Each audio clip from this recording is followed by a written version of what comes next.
श्रीराम. संत आपला संबंध भगवंताशी जोडतात. आपलं हृदय विषयानं इतकं भरलंय की तिथे भगवंताच्या प्रेमाला जागाच राहिली नाही. बरं, भगवंताचं प्रेम मुद्दाम तिथे घातलं तर ते आत न राहता बाहेर पडतं आणि वाऱ्यावर उडून जातं. सामानाने गच्च भरलेली जशी एखादी खोली असते तसंच आपलं हृदय. या हृदयाचा संबंध भगवंताशी जोडण्यासाठी आपल्या हृदयातलं सामान म्हणजे विषय खाली करून त्याच्या जागी भगवंताचं प्रेम भरणं जरुरीचं आहे.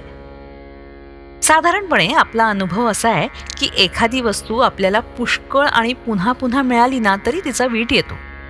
म्हणून जी वस्तू आपल्याला कितीही मिळाली तरी तिचा वीट येणार नाही अशी वस्तू आपण मिळवावी. आणि अशी अवीट वस्तू एकच आहे आणि ती म्हणजे भगवंत. राजाने आपल्या नावाचा शिक्का केला आणि जो अतिप्रामाणिक होता त्याच्याजवळ दिला. त्याप्रमाणे भगवंताने आपलं नाम संतांना दिलंय. त्यामुळे संत जे करतील त्याला मान्यता देणं भगवंताला जरुरीचं आहे. आपण आणि संत यांच्यामध्ये मनुष्य या दृष्टीने फरक नाही, पण फरक आहे तो हा की संत जसे बोलतात तसेच वागतात आणि आपण बोलतो चांगलं आणि वागतो मात्र त्याच्या उलट. आपल्या स्वार्थाच्या आड जर कोणी आलं की आपण वाईट बोलतो. ज्याच्यावर आपण प्रेम करतो त्याच वस्तूवर दुसऱ्याने प्रेम केलं तर मात्र आपण त्याला नावं ठेवतो.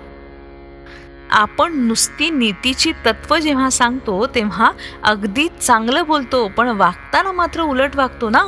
यासाठी आपण आता अशी कृती करूया की आपल्याला नंतर तसं बोलता येईल. गाडीत बसायला मिळावं म्हणून काही कोणी गाडीत बसत नाही, तर आपल्या स्टेशनला जाण्यासाठी मनुष्य गाडीचा आधार घेतो.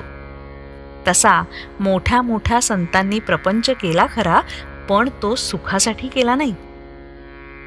आपल्या वृत्तीपासून न ढळता इतरांना तारण्याचं काम संतांनी केलं.